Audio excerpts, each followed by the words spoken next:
옛날 옛적 펜타라는 이름의 공주가 살고 있었습니다. 그녀는 왕의 여동생으로 아름다운 외모와 착한 성품을 가지고 있었습니다. 그러던 어느 날 왕비가 병으로 세상을 떠났습니다. 왕은 곧장 재혼할 여성을 찾았지만 도저히 마음에 드는 사람을 찾을 수가 없었는데요. 그런 그의 눈에 완벽한 여자 한 명이 들어왔습니다. 바로 그의 여동생인 펜타였죠. 갑작스러운 오빠의 청혼에 펜타는 큰 충격을 받았습니다. 계속해서 여러 차례 거절했지만 왕은 권력을 내세워 강제로 결혼식 날짜를 잡기로 이르렀죠. 펜타가 물었습니다. 오라버니, 도대체 저의 어디가 마음에 드셔서 이러시나요? 그러자 왕이 펜타의 두 손을 꼭 잡고 말했습니다. 이 하얗고 고운 두 손이란다. 그 말을 들은 펜타는 곧장 하인을 시켜 자신의 두 손을 자르게 했습니다. 그리고 상자에 담아 왕에게 선물했습니다. 제 손을 드릴게요. 그러니 제발 저를 놔주세요. 펜타의 단호한 거절에 왕은 분노했습니다. 여봐라, 저 아이를 당장 바다에 빠뜨려 죽여라. 병사들은 커다란 나무 상자에 펜타를 집어넣어 바닷가에 내던졌습니다. 펜타는 거친 파도 위를 떠다니며 여러 번 죽을 위기를 겪은 후에야 겨우 어느 해안가에 도착하게 되었습니다. 마침 집으로 돌아가려던 한 어부가 나무 상자 안에 있는 펜타를 발견하게 되었는데요. 어부는 그녀를 안타까워하며 집으로 데려갔습니다. 하지만 어부의 아내 누차는 펜타의 아름다운 외모에 질투심을 느꼈는데요. 저런 요망한 계집이 감히 우리 집에 들어와? 다시 바다에 빠뜨려 죽여야겠어. 그리고 어부가 자리를 비운 사이 펜타를 다시 나무 상자에 넣고 바닷가에 던졌습니다. 불쌍한 펜타는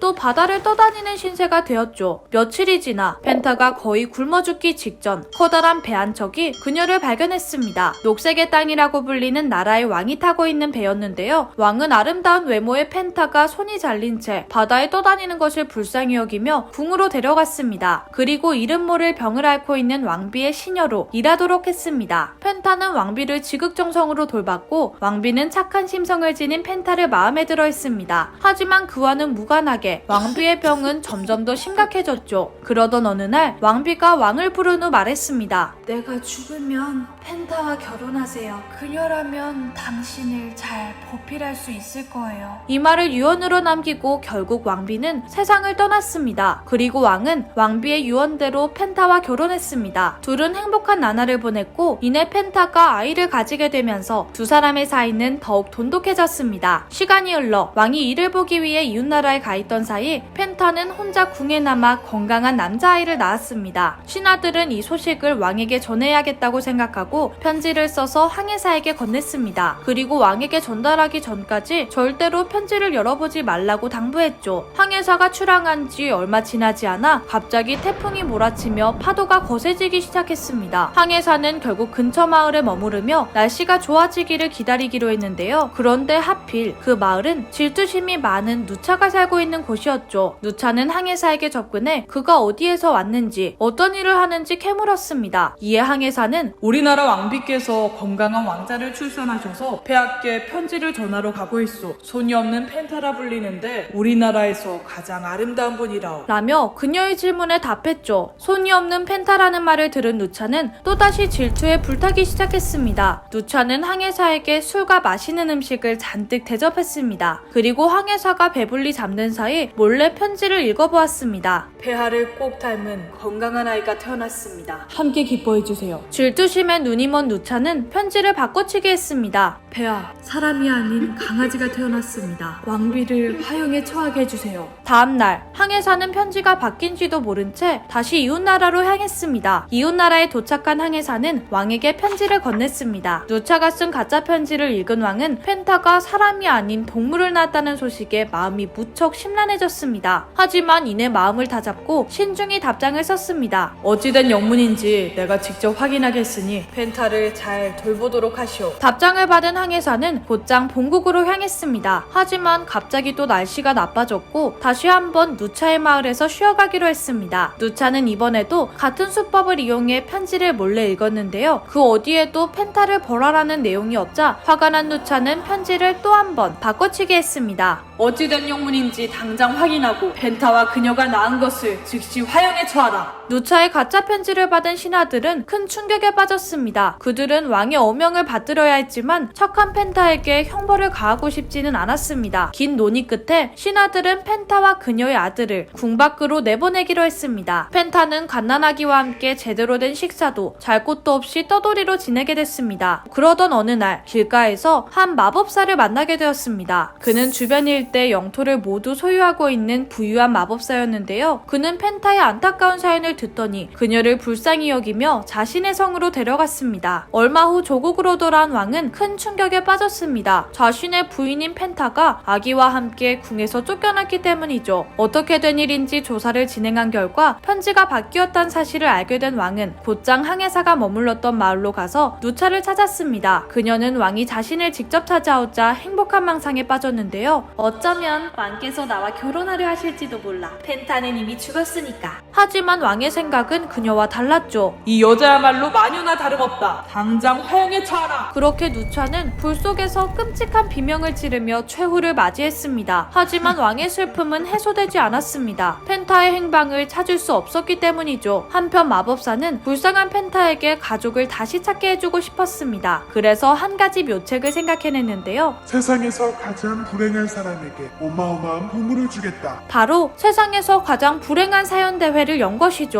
그러자 마법사의 성에 많은 사람이 몰려들었습니다. 그 중에는 펜타의 남편도 있었는데요. 여러 사람들이 자신들의 안타까운 사정을 토로한 후에 드디어 왕이 무대 앞에 섰습니다. 다른 나라에 갔다 돌아와 보니 누군가의 음모로 사랑하는 아내를 잃었소. 내가 지켜주지 못한 것이 너무나도 마음이 아프오. 마법사는 단번에 이 사람이 펜타의 남편임을 알아차렸고 바로 펜타를 무대로 불렀습니다. 한눈에 서로를 알아본 왕과 펜타는 무척 감격하며 서로를 껴안고 눈물을 흘렸습니다. 마법사가 이들을 가리키며 말했습니다. 가장 불행한 사람은 이들이었으니 약속대로 보물을 주겠네. 그리곤 왕에게는 그가 다스리던 넓은 영토를, 펜타에게는 손을 선물로 주었습니다. 이후 왕은 기존에 통치하던 녹색의 땅 나라를 다른 사람에게 물려준 뒤 마법사의 땅에서 펜타와 함께 행복하게 살았다고 합니다. 오늘의 이야기 흥미로우셨다면 구독과 좋아요 부탁드려요. 저는 다음에 더 흥미로운 이야기로 찾아뵐게요. 안녕!